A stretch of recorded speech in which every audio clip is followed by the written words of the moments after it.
Bem-vindos à nossa terceira aula do módulo Projeto da Ponte Rolante, etapa Moitão Inferior.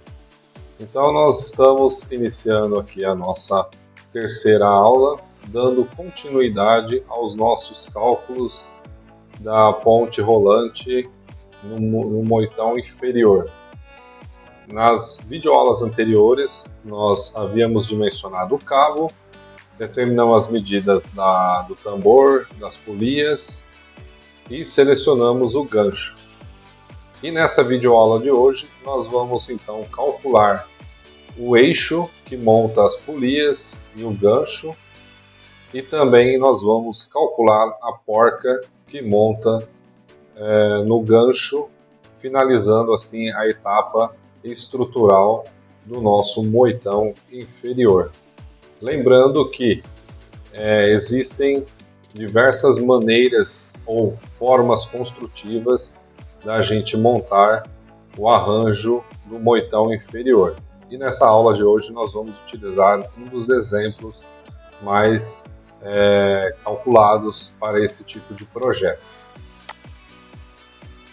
Então, iniciando aqui a nossa aula, vale ressaltar que todo início a gente vai sempre colocar os dados do nosso equipamento, recordando aí as principais informações, a tabela, grupo de mecanismo, classe de utilização, estado da carga e tudo mais.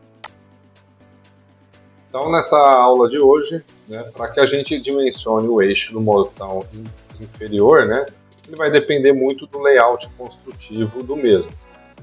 Podemos construir um único eixo que comporte tanto as polias quanto o gancho, ou também, quando há muitas polias, podemos apelar para dois eixos, um que comporte apenas as polias, e o outro eixo, que a gente chama de cruzeta, utilizado para você executar a montagem da porca, apoiar o rolamento e unir elas através de uma chapa estrutural juntamente com o eixo das polias. Então, se a gente for pegar aqui alguns exemplos, nós temos aqui o primeiro caso, que é um eixo único, onde nós montamos o gancho mais as polias. Então, aqui é um típico caso em que nós temos um único eixo, no qual o centro dele tem a função de montar o gancho, apoiar o rolamento e montar a porca, e nas suas extremidades fazer o arranjo das polias. Esse é um exemplo de um caso em que o moitão inferior tem apenas duas polias. Esse é o caso da nossa ponte, que nós viemos calculando desde a nossa primeira videoaula. Mas a ideia de hoje é a gente calcular as outras formas de montagem, tanto do gancho quanto das polias. Então, esse segundo caso aqui, ele é um caso de duplo eixo, onde nós temos o primeiro eixo aqui, que são os eixos da polia. Então, aqui é um caso em que o layout ele tem duas polias internas, ficando entre as chapas estruturais, e duas polias externas, contando assim uma montagem de 4 polias. E um eixo menor aqui, de comprimento, a cruzeta, onde fica apenas dedicado à montagem do gancho, juntamente com o rolamento e a porca. A vantagem desse layout é que a gente tem um moitão um pouco mais compacto em termos de largura, porém nós temos aqui uma altura um pouco maior, tomando base que, dependendo da altura do gancho e também dos diâmetros da polia, você pode ter um entre-centro de eixos aqui bastante elevado. Então, vale muito a pena ressaltar esse tipo de montagem. Quando a gente fala em calcular esse dimensional, nós precisamos sempre estar desenhando ou croquisando o nosso arranjo, para ver a proporção, para ver se está coerente, se não ficou exagerado ou se ficou for muito pequeno, chapas na hora de você dimensioná-las, você montar esse arranjo. Então vale a pena croquisar, né, antes de calcular. E nós temos um terceiro caso que ele é um pouco misto, né? Ele é 2 eixos também, né, duplo eixo com ganchos e polias, porém ele jogou as polias para a parte externa da chaparia e deixou uma distância interna aqui, mínima, para que você monte a porca e o gancho, né, e que ele não fique abaixo dos diâmetros da polia. Então ele conseguiu fazer uma junção aqui, ganhando um pouco de espaço, né, no que diz a altura, e ao mesmo tempo ele deixou o arranjo das polias bem próximas, né? Então a gente pode falar que ele é semelhante ao caso anterior, mas ele tentou usar aí uma forma mais compacta, né? Você não precisa ter o diâmetro da polia total para depois você começar a montagem do gancho, né? Lembrando que para montar a porca você também vai precisar de um espaço mínimo aqui para executar essa montagem. Então aqui é um outro caso. Para a gente calcular e dimensionar esse eixo, né, é preciso das seguintes informações, né? Nós precisamos determinar as cargas no eixo. Então essas cargas no eixo vai estar muito ligado a essa figura aqui, né? Quando a gente fala em elevação de carga, nós temos aqui a tração dos cabos e a soma dos dois, para dar o equilíbrio, né, tem que ser igual à reação oposta aqui, né, chamando de R. Então, aqui esse desenho mostra bem, ilustra bem qual que é o valor da carga que nós vamos aplicar no eixo, né? Imagina que o eixo ele está aqui, né, nesse exemplo, e ele está aplicando uma carga aqui. E a soma dos dois cabos dá exatamente o valor de R. Outra informação importante é determinar as distâncias, né? Isso vai estar ligado diretamente àquilo que a gente acabou de mostrar, né? Que são o arranjo, determinar as medidas, deixar folgas se necessários. Então é determinar as distâncias para saber aonde vão estar as cargas e aonde vão estar as reações de apoio, né? No caso desse tipo de montagem, nós vamos usar as chapas como reações de apoio e as cargas das roldanas, né, das polias, como as cargas aplicadas no eixo. E aí, com essas informações, a gente consegue dimensionar e determinar as reações de apoio. Então, aqui um esquema, né, de como vocês têm que fazer para executar o cálculo. Então, no caso aqui, as polias vão ficar do lado de fora do nosso arranjo e as chapas vão ficar próximas aqui a ela, né, deixando um espaço para a execução da montagem aqui do gancho com a porca e tudo mais. E aí você vai definindo as medidas. Lembrando mais uma vez, né, que são 4 polias e a carga em cada uma delas é justamente a reação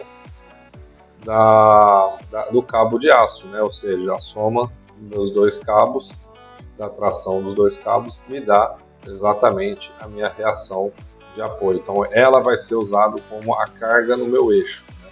Então ela está aplicando uma carga aqui nesse eixo que tende a querer fletir esse eixo. E o que vai determinar e segurar vão ser as reações aqui, que é a chapa estrutural do nosso moitão. Para isso, a gente iniciar os cálculos, é necessário conhecer as 3 condições de equilíbrio. Somatórias dos momentos em uma das reações, igual a 0, usando como simbologia para positivo anti-horário. Somatória das forças verticais, considerando as cargas para cima como positiva. E, se for necessário, a somatória das forças horizontais, usando a seta para a direita como valor positivo. Então, voltando ao exemplo, agora colocando valores, nós vamos usar aqui um exemplo fictício, né? Onde nós temos aqui na nossa polia uma tração no cabo de 2.500. Então, no projeto de vocês vão pegar o valor T, que é a tração do cabo. Então, a somatória das duas trações aqui tem que me dar a reação de 5.000. Lembrando que isso é somente de uma polia. como eu tenho 4 polias, então eu vou ter 4 cargas de 5.000 sendo aplicada nesse eixo.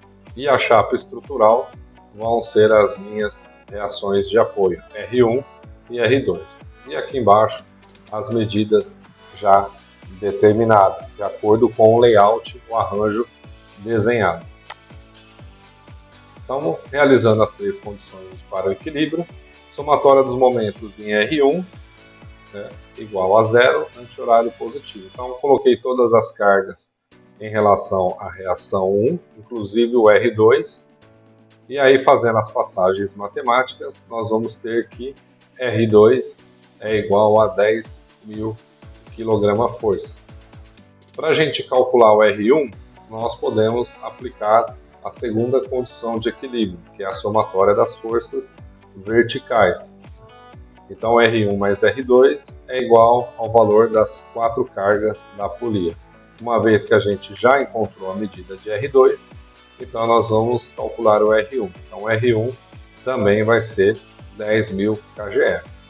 Lembrando, como é uma figura simétrica, né, as distâncias são todas iguais, é óbvio que cada reação de apoio vai suportar peso de 2 polias. Então, 5.000 mais 5.000, 10.000. 5.000 mais 5.000, R2 igual a 10.000. Então, somente exemplificando e mostrando a matemática, né, para chegar nesses valores. E aí a próxima etapa, uma vez determinadas as reações de apoio, nós vamos calcular o momento fletor máximo. Né? Então, se a gente voltar aqui na figura, nós vamos ter 6 pontos de análise para especificar os momentos. Momento 1, 2, 3. Momento 4, momento 5 e momento 6. Lembrando que nesse tipo de arranjo, né, as cargas nas extremidades vão ser sempre zero. Provavelmente a carga de maior flexão, que vai gerar maior flexão no eixo, vai ser aqui no ponto 3 e no ponto 4. Então, a matemática nos mostra isso. Né? Momento 1 e 6 é zero. Momento 2 e momento 5 também são semelhantes, com cargas menores, né? 500.000 kgfm. E no momento 3 e 4, justamente onde estão as reações de apoio, é onde gera o momento fletor máximo. Então, nosso momento fletor máximo para esse eixo vai ser exatamente aqui, qualquer um dos 2 pontos. Né? Eu posso pegar o momento 3 ou o momento 4 para executar o cálculo.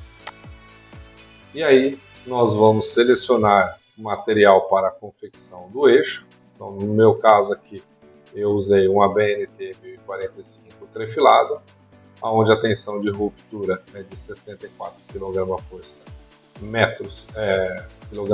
por milímetro quadrado. Aplicando o fator de segurança, então nós vamos ter uma tensão admissível de 21,33 kgfm.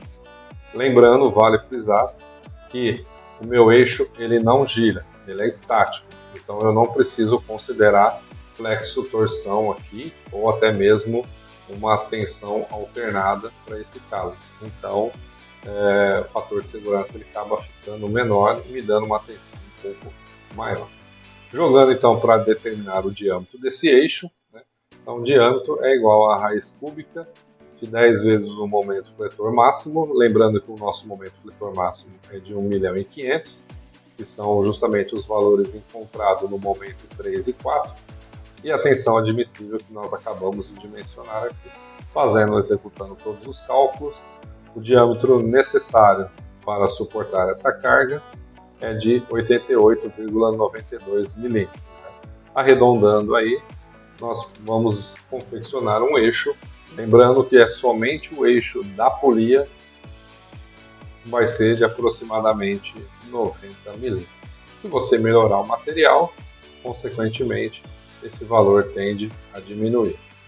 Então, nosso eixo aqui vai ser exatamente 90 milímetros. Para nós dimensionarmos o eixo da cruzeta, nós podemos fazer exatamente a mesma coisa. Né?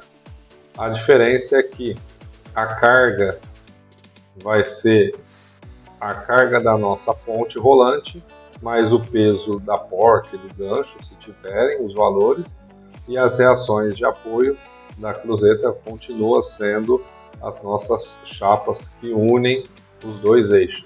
Então aqui é uma carga única central, aplicando as três condições de equilíbrio, a gente calcula as reações das chapas, né? Não é a mesma que está aqui, mas é bem próxima, e como as distâncias são menores, né, a tendência é que esse diâmetro fique um pouco menor para o eixo da polia. Lógico que vai depender de fatores, né?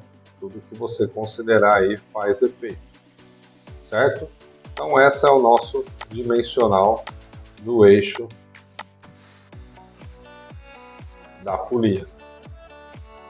Nosso próximo assunto, né, vai ser o dimensionamento do nosso gancho, né, da porca no nosso gancho.